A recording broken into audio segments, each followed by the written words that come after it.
A resource-based economy in its working state is really quite simple, deceptively simple, in fact, given the complexity, imbalance, confusion, and uncertainty of the monetary market system that we all endure today.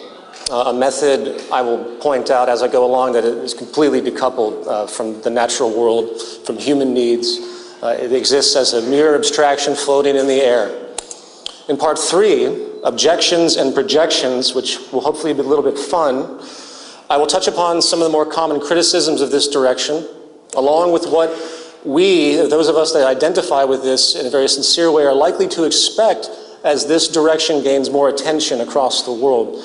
I think it's really important we come to terms with the inevitable hostility, if you will, that arises when we broach the deep-seated subjects that we do.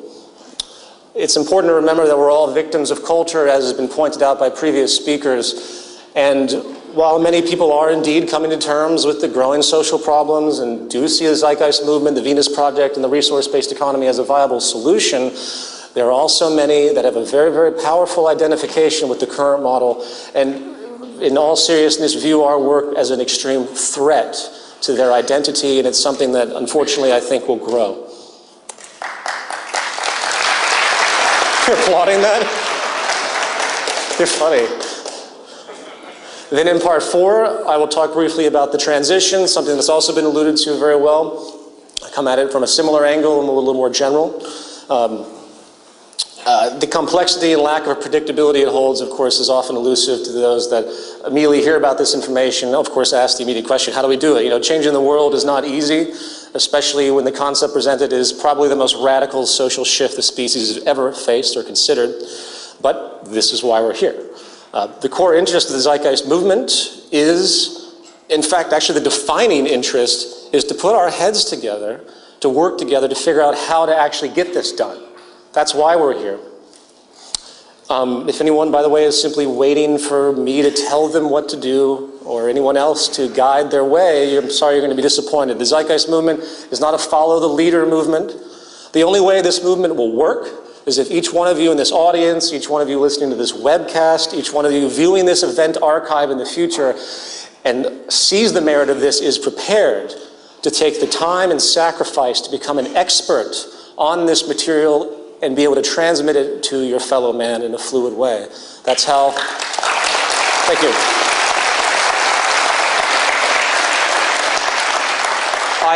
I've ended 2 of my previous films with the revolution is now, and I want to clarify that the revolution is a revolution of thought.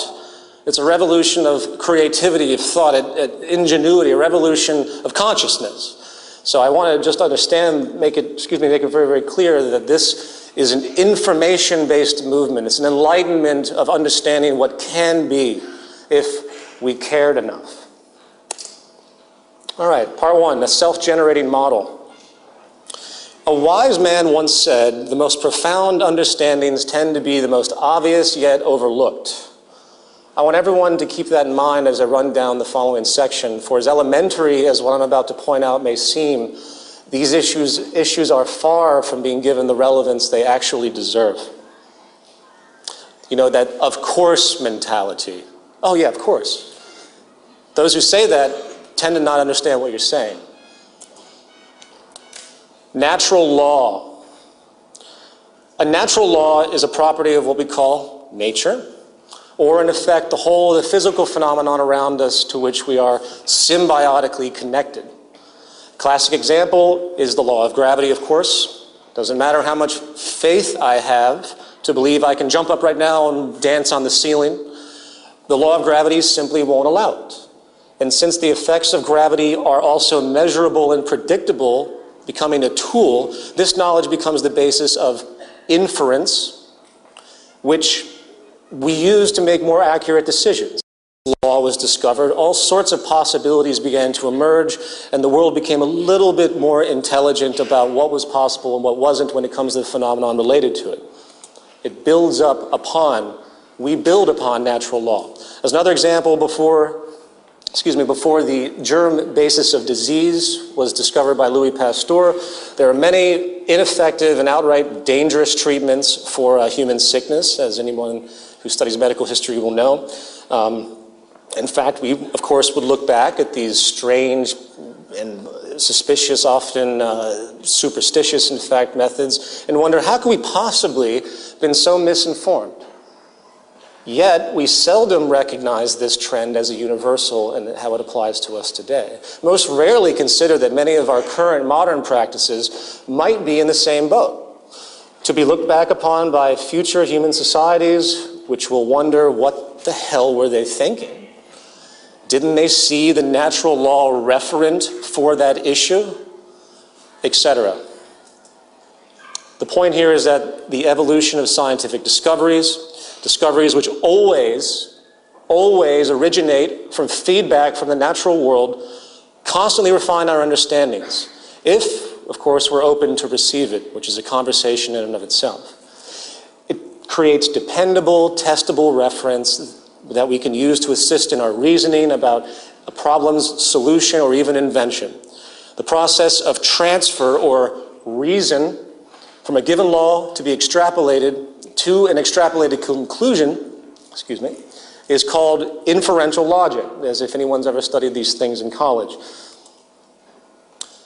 Nearly every man-made thing you see around you in the modern world is essentially a product of this reasoning. Everything. However, there is one area of human life, which we all have to admit, which goes virtually untouched by the natural law reference and the extrapolation of this reasoning. And that, of course, is our social system. Somehow, human organization is excluded here. For some reason, the social arrangement that we utilize goes untouched as evolution continues of information. It exists as one of the most dated practices of organization I think we have left, in fact. Now, again, I could break off into many different areas from this point in regard to how provably ineffective and archaic the whole of human social management is conducted, from our prison systems to the banking oligarchs that we blindly accept, to the grand distortion that I literally could talk for hours and hours on. And if any of you have seen my prior presentations, social pathology, I strongly suggest them. But that's not the point of what this presentation is about, because I want to hone in. For the sake of this short presentation, I want to narrow it down to one thing, and that's universal human needs. Many throughout modern history have been trying to find a universal distinction for what we call human nature, a very open word these days, used almost flagrantly by the population. The question becomes, what traits are universal really across the whole of the human species? You really can't define human nature without that essentially being the case. Well, rather than speculate, which is again what the great majority of the public does in this, and then in fact I'm going to talk about it a little bit later as an argument that moves against us, people often bring this up, let's actually think about what we actually know. Human nature in a general sense is at least a set of immutable human needs that run through the species without exception. Needs which are not only govern our physical health, which is the first thing most people think of when you think of a human need, such as food, but can actually also trigger different predictable behavioral and physiological tendencies that are quite elusive in the organism, that are not readily apparent in the sense of causality that we typically think of. Furthermore, it isn't just those needs must be met in a traditional input sense. There's also the very real need for all of us to have protection against other forms of stimulus that can corrupt us, that can distort us. As will be touched upon in a moment, certain environmental or social stressors, for example, can create profound yet initially unnoticed consequences in human development. And it's a very misunderstood and underappreciated fact. Needless to say, if I don't get proper nutrition, water, air, I will cease to exist over time. If I'm exposed to substances that are chemically toxic to my biology, such as ingesting mercury or the like, I will likely get very sick or have permanent brain damage. If I suffer a serious vitamin deficiency as a child, there's a predictable detrimental outcome for my personal health, such as stunted growth or immunity deficiencies. But human needs, of course, do not stop at that basic level, and this is really the highlight of this. Humans are biopsychosocial organisms, meaning we're affected by our environment symbiotically in very subtle and complex ways. And before I continue, whose water is this? Because I need it's mine? Beautiful. You're not.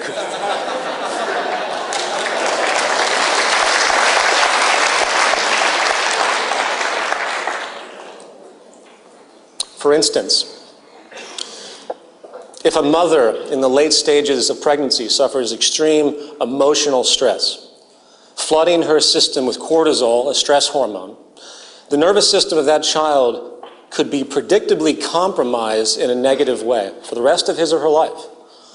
For the fetus is in a stage of learning about what the world actually is. It's a natural evolutionary adaptability of the growing organism, and it's extremely important at the earliest stages, including in utero. This goes for infancy and early childhood as well, a critical developmental period where the organism is literally being programmed, adapted to the possible nature of the world they exist in. An impression, by the way, which has been found to carry, again, for the entire life of that person in certain ways. If that critical period is met with severe negative stress, suffering, pain, abuse, that child's development, as we all know intuitively, could develop into predictable tendencies of behavior from what science has been able to teach us, propensities such as addictions and violence in later life.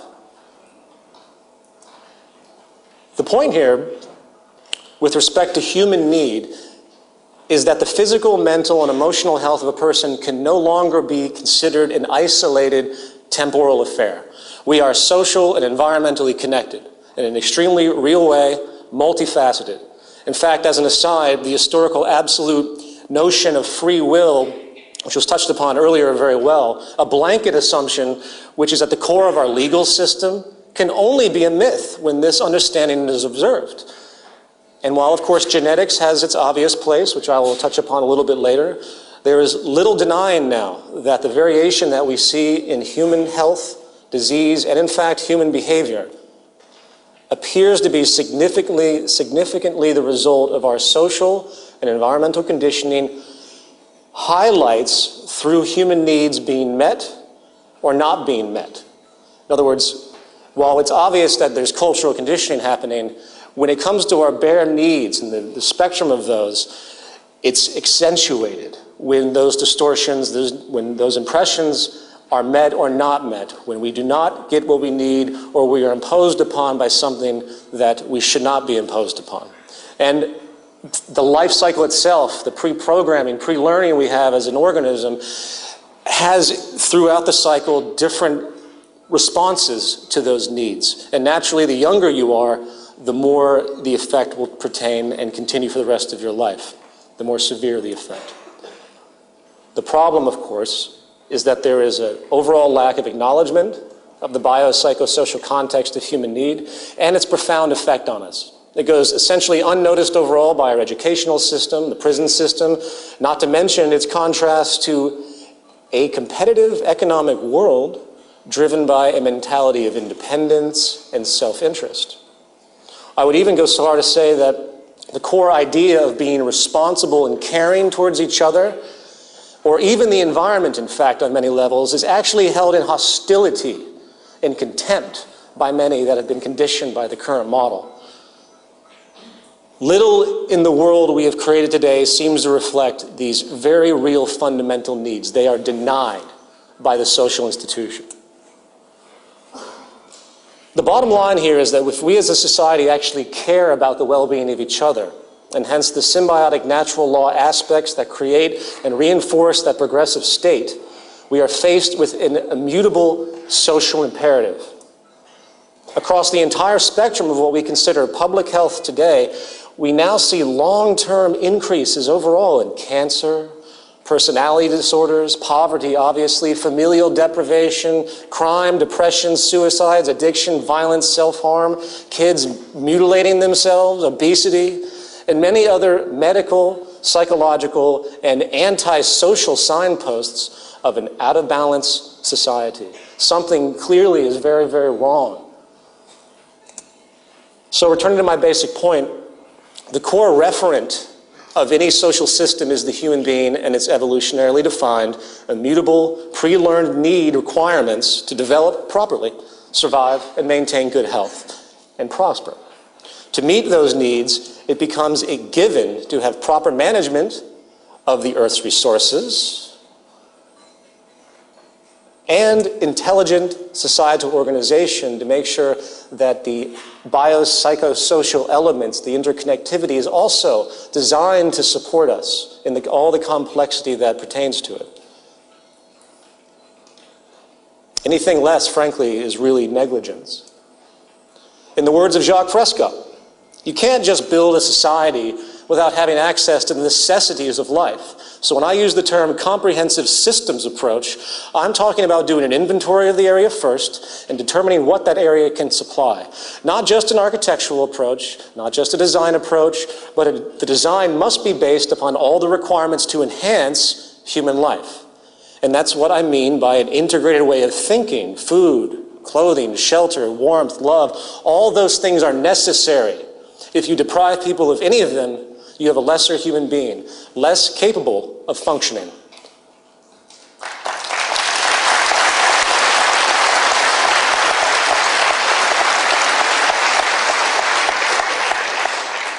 So in the end, public health, in the broad view, is the ultimate measure of the performance of any social system, along with the intelligent management of the Earth, which provides the core resources we need, coupled with social conditions, for example, reduced negative stress. That's paramount to a healthy society.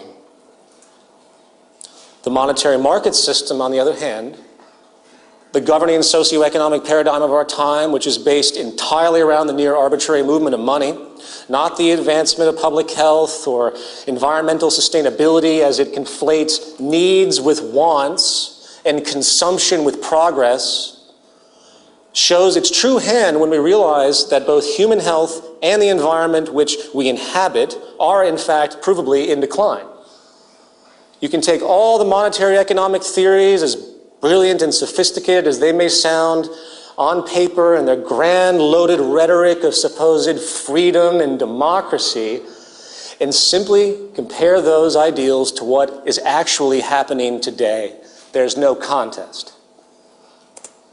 In fact, if there was one word to me which summarizes the current socioeconomic paradigm, it would be inefficient. The monetary market system simply has no direct physical reference for any decision, since the entire model is based on the irrational, scientifically empty whims of monetary exchange and often fictional demand. No overarching consideration for the interconnectivity inherent in the world you see around you, no structural interest to efficiently meet the spectrum of human needs and make sure the integrity of each human is sound, regardless of the adverse consequences both personally and socially when that is denied. No consideration for the resources which allow for our survival and hence fulfill our needs. In fact, no consideration for the natural orders of balance at all. It is virtually baseless in the light of governing natural law and its demands and restrictions which are immutable. And the world you see around you is proof of that. A resource-based economy, on the other hand, is very, very different. And this brings us to part two, economic components defined. A resource-based economy is a direct response to natural law, inferentially derived, to figure out how to best meet the spectrum of human needs in the most efficient and sustainable way possible, taking into account what actually supports us, which is the symbiotic relationship of the Earth and this delicate, providing biosphere we all share.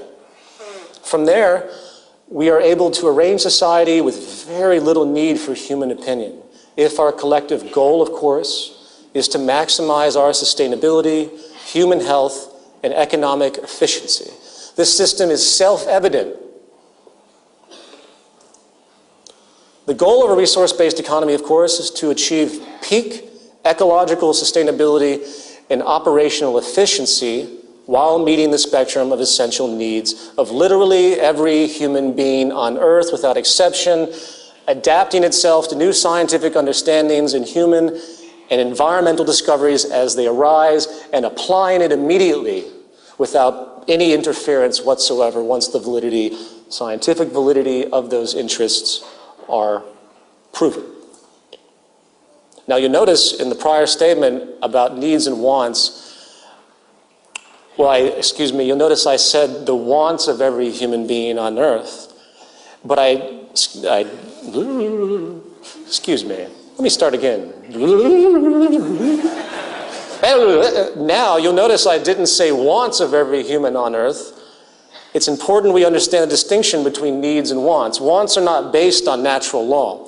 Wants are social contrivances based on cultural influences, fueled today by what we could call the infinite growth paradigm, which demands that everyone keep consuming at increasing rates, by the way, in order for the growth economy to remain afloat.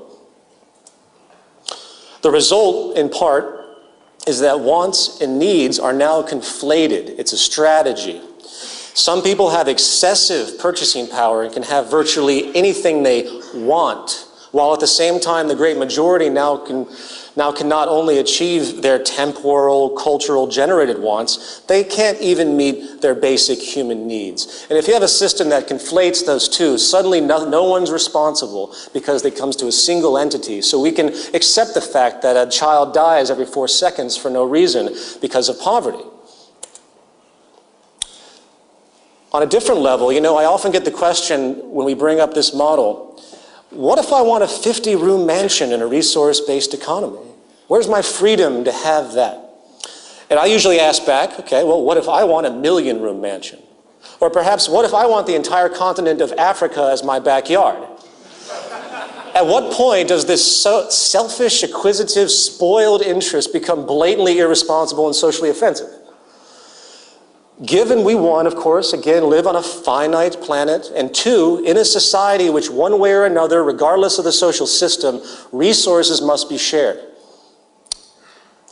Excessive, ostentatious living, to me, is really an anti-social form of neuroses, groomed by a social system that needs, again, constant demand and rewards arbitrary status for the sake of that demand.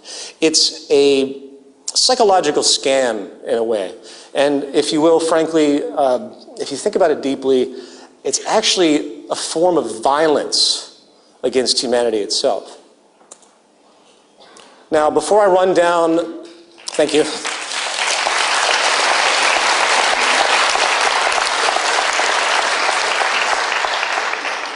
Before I run down the dominant economic considerations underlying the mechanics of a resource-based economy, I want to conclude the subject on needs and wants by pointing out the brilliance of Jacques Fresco's work with the Venus Project and his focus on advanced understandings and methods. The modern reality is that as long as we as a society understand the limits of the finite world we inhabit and respect each other as equals in the basic fundamental sense that we all have the right to live, we can not only meet the basic needs of every human on earth as I've described, but given the incredible state of advanced technology today, its rate of change, we can easily enter into the realm of meeting the wants of the human population to a degree likely unimaginable for 99% of the world today. We can create a vast material abundance if we simply updated and organized ourselves efficiently using modern understandings. Now, coming back to the model, I want to specifically isolate 3 aspects. Aspects, again, which are critical to responsible decision-making for the sustainable fulfillment of human necessity. Resource accounting, dynamic equilibrium, and strategic design. Resource accounting. We live, again, in a virtually closed planetary biosphere with a set of mostly finite resources at our disposal. Given this reality, the logic becomes quite clear as to our responsibility if we wish to allow our habitat to sustain itself for future generations. We must organize an account. It's a no-brainer. Proper economic resource allocation really cannot be made unless we have a clear understanding of what we have and where it is. Again, it's no mystery, yet bizarrely, it's not done at all today in any kind of concentrated way. But accounting is only the first step of this responsible earth and social management I'm describing. We also need to track the rates of change, of course, and regeneration, if applicable. Again, it seems like a no-brainer, doesn't it? It seems so obvious. Well, why aren't we doing it? Here we have what could be called dynamic equilibrium. Classic example of this issue today is deforestation. Trees have a natural growth rate. We can't really alter that, at least not now. And if our use of wood exceeds the natural regeneration rate of a particular area, we have a problem. It's the definition of unsustainability. Remember, as an aside, the monetary market model, again, requires as much consumption as possible to keep the growing population employed and the economy operational. This is, very simply, by all definition, complete ecocide. Remember, a core requirement of a true economy, a real economy, based on something tangible, is to economize, to be strategically efficient and conservative. Today, we, of course, live in an anti-economy, to quote John McMurtry. And this leads us to strategic design. Efficiently meeting the spectrum of human needs on a finite planet in a sustainable way means resource allocation must be optimized strategically and conservatively. Today, this is haphazardly done through arbitrary monetary rationalizations. It is about what can be afforded by the producer or the consumer, not what the most efficient strategic use actually is. Not to mention the issue of longevity of a given good and the method to be used for its eventual breakdown, the recycling. None of that is considered in the initial design of anything, for, as I mentioned prior, it's all about constant turnover. Remember, an economy is about increasing efficiency at all times. It's about doing what is most scientifically correct, not what some company can afford in order to remain competitive in the market system. We need strategic allocation and design as derived from proven technical parameters that assure maximum efficiency and sustainability. Anything less, again, is just absolute negligence when you really sit down and think about it. It's beyond depressing and enraging when you see what's actually occurring. So, resource accounting, dynamic equilibrium, strategic design. This sets the basic underlay of the resource-based economy model. These core components are the basic orienters, if you will, which take into account the natural law I just described from the standpoint of Earth and human systems, which are the two component attributes in the broadest scheme that are essentially in consideration here. There's more, obviously, there's the environment and everything else, but we are here to sustain ourselves. And naturally, of course, symbiotically related, we have to sustain the planet and the entire ecosystem simultaneously, including the bees that pollinate, health of the oceans, and everything else. So sometimes I've had an argument come against me, say, well, this is too human-centric, which I thought was extremely interesting, because people have so much sympathy for animals and everything else, as which they should. But we have to understand that it's all worked in. It's all one big system. The extinction spasms we see are detrimental to us, depending obviously on what they are. But everything that's happening is both natural, but it's also interfered by what we're doing. And the fact that we still have certain areas of the planet that have to do manual pollination because of the death of bees in certain regions is a truly horrifying and a revealing notion regarding the state of affairs today. So, let's continue the inference now. Building upon these 3 points, we can then arrive at the following specific points. And I am going to be making a little bit of a jump here because of the time restrictions of this presentation. We need to move from a growth to a steady state economy. Dynamic equilibrium cannot be maintained in a growth economy, for constant growth is impossible on a finite planet. 2, we need a collaborative system, not a competitive one. Strategic design, as I just discussed, cannot be fulfilled when cost efficiency is in play. The competitive system is wholly irresponsible and inefficient. I'm not even talking about a moral issue here. It's intrinsically antisocial and corrupt, I will admit that, but it actually doesn't even work. 3, we need a planned system. A system designed to take into account resource allocation, dynamic equilibrium, and strategic design explicitly in a unified way, synergistically constructed. The dispersed, haphazard, free-for-all corporate system doesn't even come close, and the lack of efficiency is simply unacceptable. We've been living as though we are on a finite planet. People behave as though they've been groomed into this idea that we have infinite resources, and as a natural consequence with what's occurring today, with water, food, oil, energy issues, this rude awakening is finally taking the world by storm, where it most certainly will very soon as time moves forward if nothing's done. 4, automation is put before human labor on all possible levels. This falls under the component of strategic design. Not only do we need to design consumer goods to be as efficient as possible, the very design of the production methods utilized for those goods needs to be equally as strategically efficient to maximize accuracy, conservation, and output. Productivity, as I've described before, is in fact now inverse to employment in most sectors studied, which means it is in fact socially irresponsible not to automate as much as we possibly can, for it allows greater abundance and efficiency. Here is a chart of the G7 advanced industrialized countries showing how employment in manufacturing has been dropping while manufacturing output has risen substantially. Mechanization is simply far too productive to be ignored. It is, again, irresponsible not to employ mechanization in every possible economic sector at this point. And 5, as was pointed out earlier in the presentation, I'll reiterate this, we move from property to access and the removal of the monetary exchange. I'm a filmmaker, and I have 2 closets jam-packed full of film equipment and grip equipment that I'll maybe use fully once a year at best. So I have to hoard all of this stuff. I would prefer not to have it at all and rent it. But in this system, I lose money in the long run. It's detrimental. It's inefficient economically due to the repeated costs and no resale possibility or investment. So in order to be economically responsible, which we all are forced to be, I have to store it in my apartment. I would prefer not to have to do that at all. In a resource-based economy, there's no such thing as investment, relative value, or the like. So I could simply acquire my cameras from the access facility, use them, return them like a library. It'd be beautiful.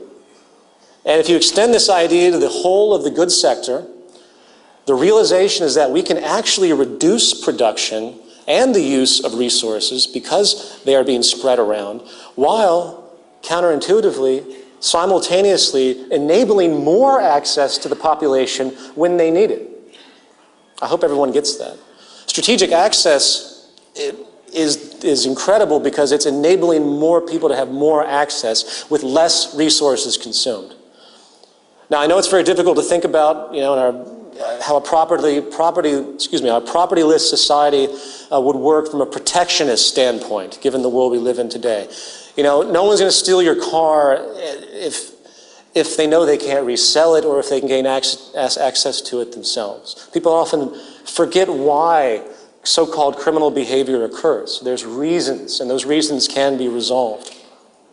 The system itself that we want to create here is simply designed to meet those needs. That's what an economy is. That's what it does. Money is no longer needed in a world that has an access abundance. And, of course, a population that actually understands what it means to live on a society where humans have to share the resources and it's a finite planet, to reiterate that point. Is it perfect? No, it's not a utopia, and there are a series of holes that even I can punch into it, but that doesn't mean they're not resolvable. It would be cataclysmically better than anything we have now, which is damaging ourselves and our environment, and is on pace to getting worse exponentially. And this brings us to part 3, objections and projections. Now, I'm moving very quickly here. The preceding resource-based economic model treatment is a very compressed primer. Joe did a wonderful job of a more extensive treatment of this, which is similar to other lectures that have been given, and of course our orientation guide. So I want everyone I'm really happy that that thorough explanation was given, because this, if you weren't familiar with this would be very, very truncated, which it very much is. And I really encourage everyone to follow up if you have questions with all the resources that we have at thezeitgeistmovement.com. One thing I do recommend as a counterpart to the human necessity angle, the build-up inferential logical approach that I just noted, is a section called Project Earth I did in a lecture called Where Are We Going? While there's also, of course, a truncated version of that in the film Zeitgeist Moving Forward. So please know that there's much more to it than this, but I hope the reasoning of what I've just described is coming through. My goal here in that description was to approach it from the angle of human need, which is something, unfortunately, we don't think about. Not just the human need aspect, but also the systems Earth approach and the relationship between the two and what we have to do to find balance, maximum efficiency and balance to enable as much prosperity as possible. That's the equation. That's the calculation. Now, my goal with part 3 is to not only address some very common criticisms and speculations that come up regarding what we just described and all the other materials that we have, but also to use those points to further communicate some other important issues of a resource-based economy. But before I begin, I think it's important to discuss something that's very important to me that I see rising in the community, on the internet, in my own personal experiences and interactions with people, and that is the issue of violence in communication. Needless to say, we're all victims of culture on one level or another. That means we've been influenced and groomed in certain patterns of thought by our environment. And one of the cultural staples of modern society, unfortunately, is the use of verbal violence to support one's position. And sadly, I don't know anyone who doesn't impulsively engage in this from time to time, including myself. Calling people names, might not seem as offensive as physical assault, but the intent is essentially the same. The intent is to injure, to dehumanize and humiliate. Verbal violence is just a different degree of physical violence. In fact, I'm a firm believer and have done tremendous amount of study on the work of Martin Luther King and Gandhi and all of the initiators of the nonviolent communication movement. The goal of nonviolent communication is to try and leave the door open for others to enter, if they choose to do so, to unconditionally invite them to accept you regardless of how much they actually hate you and wish to injure you on whatever level. Easier said than done, but it really is the only effective method. I state this because the nature of our work in the Zeitgeist movement has become a magnet and will continue to become a magnet for various levels of assault. Think about it. All of us that are identified with this, we're here telling the world that what they're doing is wrong at the basic level of operation understanding. We're here initiating a global change that exceeds anything attempted in human history, as far as I know. A radical shift away from everything the majority of people on this planet have come to identify with. So hostility is not only expected, it's inevitable. And it's very important that we all be prepared for this intellectually and emotionally and have great patience and understanding and know how to behave accurately, if you will. Thank you.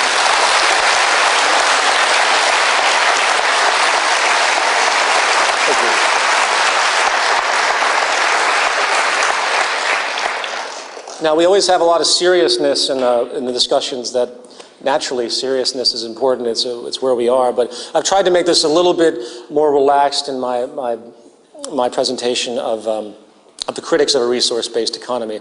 First of all, about 99% of the time, the critics of this system approach it from the standpoint of prior surface associations from history. In fact, the greatest phrase I've ever heard as of yet was someone who referred to it as Marxism with robots. Now, I'm not blind. That's Tiny, the communist robot. He's a good guy. Now, I'm not blind. I see the obvious surface associations with historically proposed communism. But the fact is, as I've alluded to in a truncated fashion, the train of thought that arrives at a resource-based economy is self-evident. Those that use this rhetoric often present it as though we are building upon those early ideas. Well, no. Communism in whatever form might not have ever existed, and it wouldn't change anything as to the inferential logic that arrives at a resource-based economy. Natural law is natural law. Human needs are human needs, and a finite planet is a finite planet. So the entire argument is worthless and does nothing but waste time, and I recommend the avoidance of that debate unless you want to bring up what I've just described. If you pay close attention, by the way, the same people that tend to impose their communist, socialist, Marxist label upon us are also the ones that rarely ever address the core foundational reasoning of the model that we're talking about. They never talk about it. And they also never talk about the failing social structure. They ignore all of it and just look at the surface appearance, the cover of the book that they recognize, the projection that they've manifest because of their conditioning. Next, we have a unique one, but has become much more prominent, and I hear it more than I care to admit, and that is the feared re-education. Since we speak about the need for people to shift their values into something that is more in line with natural law and show the reasoning for it, of course, suddenly we're just like the early totalitarian communists who seek to put people in forced re-education camps so they can be brainwashed into following the social system.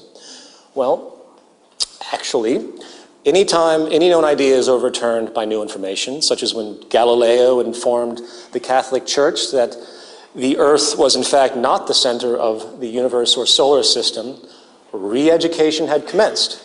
In fact, the entire whole of the evolution of knowledge is the constant process of, yes, re-education, updating current beliefs. I mean, this is self-evident, but I like to make this very, very, very, very clear because I'm, well, frankly, tired of hearing it.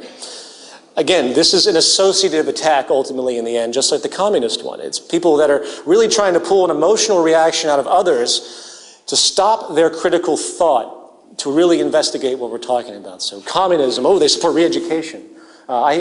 This is a growing phenomenon, both in sort of a subculture and into pseudo-mainstream attacks that I've seen on myself, the Freeness Project, and the movement.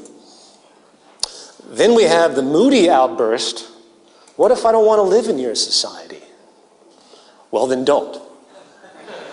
Just as arrangements exist for subcultures today who reject modern life, in the future, equally as viable conditions can be met. If a group wants to break off and go play their little Monopoly game somewhere, go ahead. I have a hard time believing, frankly, that once the system is set in motion and the fruits of its efficiency are seen by everyone, not to mention the true freedom people will have, which would be unlike anything the world has ever seen once the life-wasting, redundant labor for income system is removed. And then we have our cherished democracy. What about democracy in a resource-based economy? Well, I say, what exactly are you expecting?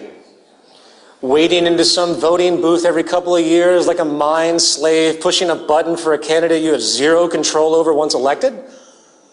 It really, when you step back, you can hear the irritation in my voice because in my all sheer honest opinion, I can't believe that it's still around. I can't believe we're still doing this.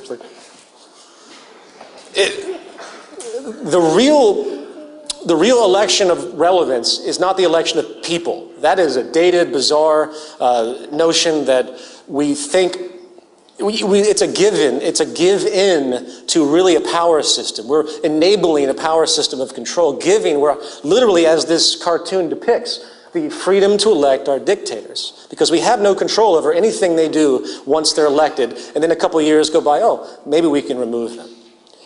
Real election of relevance is not the election of people, it's the election of ideas. It's creating an actual system of interaction where new ideas can be submitted by everyone, and they are technically evaluated for their relevance and possibility. Please see the orientation guide that we have at thezeitgeistmovement.com for the proposed central database program, an extrapolation of modern AI understandings. It sounds fanciful, it sounds like science fiction, but these realities are coming to fruition very, very quickly. And decision-making processes, the digestion of information, even through our crude language, is becoming viable through automated systems. And it would mediate our human interaction and evaluate proposals objectively, as opposed to a political party with lobbyist influences that might see our ideas viable in a scientific sense, but because of their influence, they will override it, which happens on a daily basis. I probably shouldn't have to even explain that. Okay, and then we have collectivism doesn't work. And this is a very common one. Collectivism just doesn't work. If the core basis of collectivism, at its foundational definition, what is it really? It's simply a group of people working together for their common good as a whole. If this wasn't working, we wouldn't have business, we wouldn't have a military, we wouldn't have sports teams, we wouldn't have people working in any group effort whatsoever.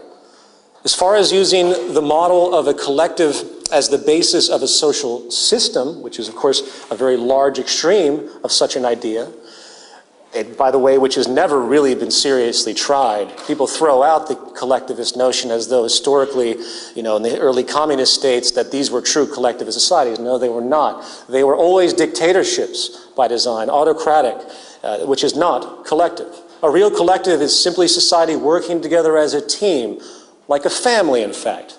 Imagine that. And the last one for this section, my favorite, it's against human nature. We are simply unable to work together on a large scale because of our evolutionarily embedded self-interest. No hope, we're stuck, everyone go home. To this day, I'm amazed at how many people I run into with no education on the matter whatsoever, not opening one book, that throw out the human nature argument as the immutable force that will never allow any type of community, anything really, to come to fruition. Especially, of course, a resource-based economy. Just recently, I read an article that was produced essentially by the John Birch Society, which is a right-wing anti-communist group. At the very last paragraph of this bashing of Zeitgeist and the Venus Project, they're like, well, Jacques Fresco, he can have his little fantasy, it's nice and cute, but unfortunately human nature won't allow it. And I can assure you that the guy has never done anything to research what that actually means. It's the last bastion of those who have nothing else to say in defense to support their indoctrination.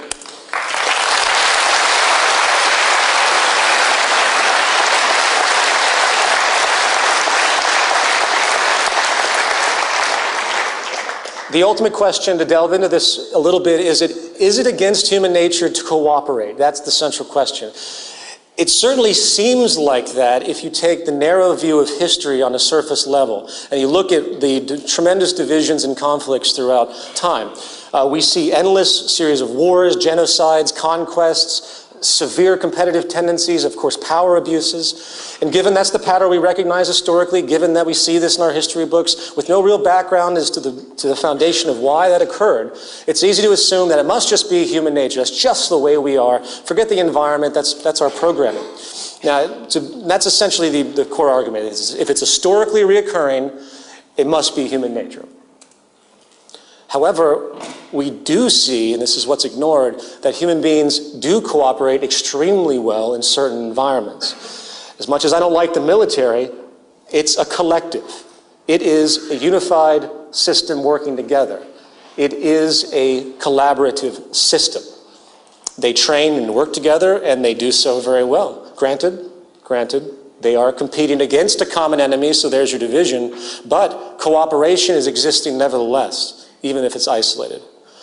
I had a conversation with a behavioral biologist at Stanford University, and he made a very unique point to me regarding the subject of self-interest and the us against them pattern that exists, as he's seen it, through almost all primate species, including ourselves, of course. It appears that if the human species is very, very different in its us against them issue, while it's concurrent, while it exists, obviously the pattern exists, the malleability of who the them is and who the us is almost as arbitrary as anything else. On a dime, we can turn the other cheek and find a new enemy. So, who is to say that that enemy has to be another person or group? The conditions might simply be dictating that due to the scarcity of the environment, perhaps, which is, of course, probably the reality. What if the human species came together to move against other enemies, perhaps true threats to the survival of the species as a whole, which, of course, as we've seen in Japan, are natural disasters and diseases? Why can't that be the them of the human species and we be the us?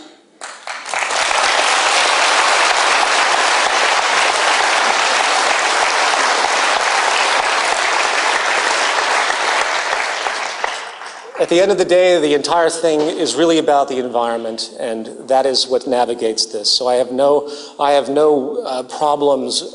I find no dichotomy in the understanding of human nature with respect to us being able to collaborate, because the patterns are all there. It's simply creating the condition and the understanding to make it happen. Okay, so there's a great deal I could have said on the nature versus nurture and evolutionary psychology issue. The film that I released, the first opening section, I think does a very good job to create a primer of some very important aspects. So I'm going to leave it at that and move into part 4, transition and the movement.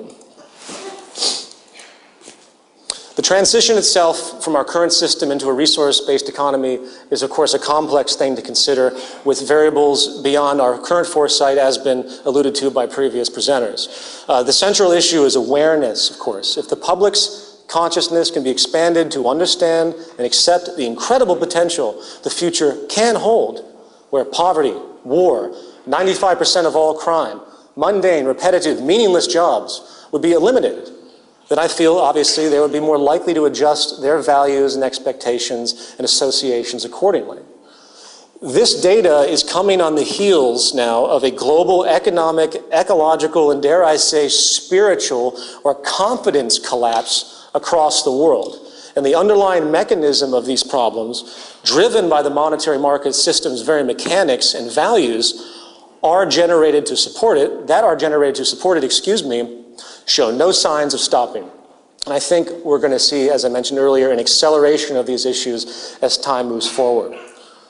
I'm not going to expand on the different levels of social failure as I see it, because it isn't the scope of this program. In a lecture I called Social Pathology, which was done in Z-Day in 2009. I do a huge expansion of this, so if you want to understand the pending collapse, which deals with technological unemployment, peak oil resource depletion, water and food shortages that are pending because of failures of efficiency, systemic global sovereign debt default and hyperinflation, along with the result, in fact, of massive civil unrest. As confidence continues to fail, people become more alienated, poverty increases, and income disparity increases as the wealthy work to protect themselves and grab as much as they can, because that is their reaction to these types of things. The worse it becomes, the worse it's going to get.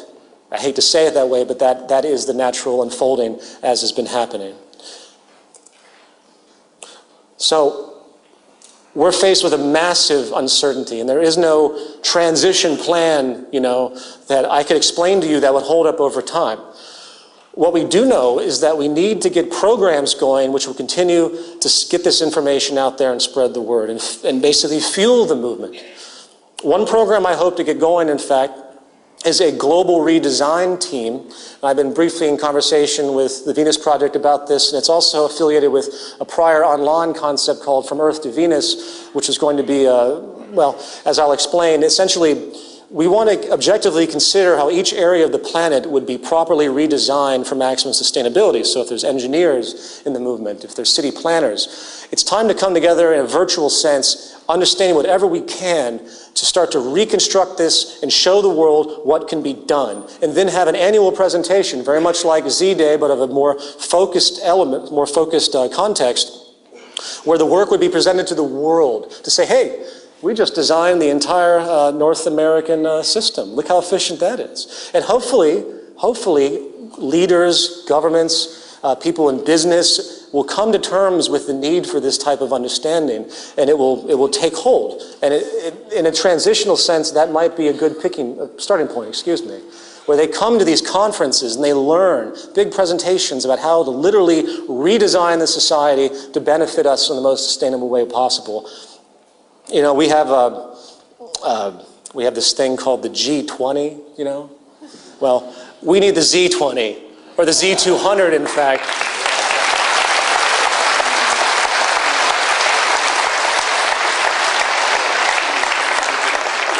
To begin to show those people and the world what a real economy actually is.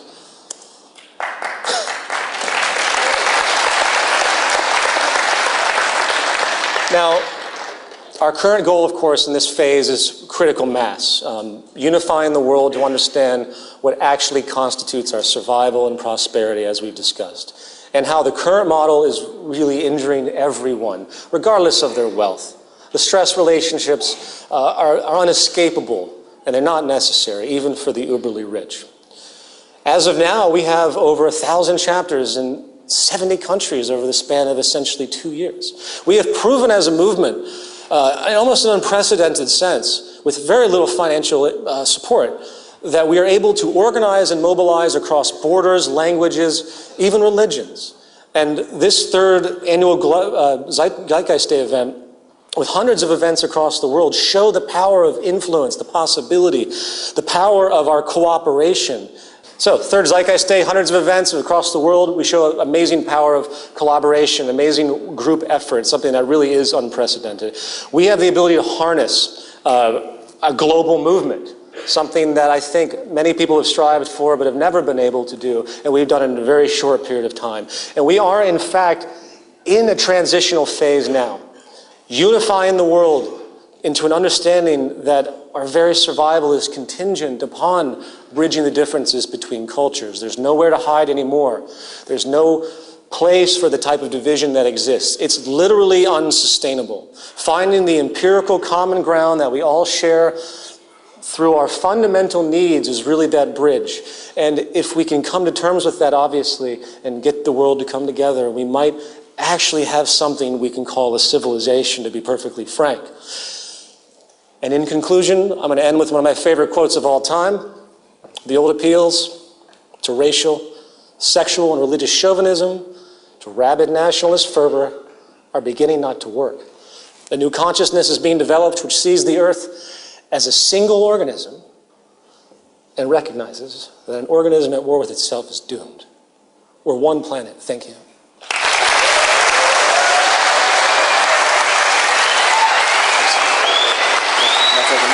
Yep. I'm gonna go out. I'm gonna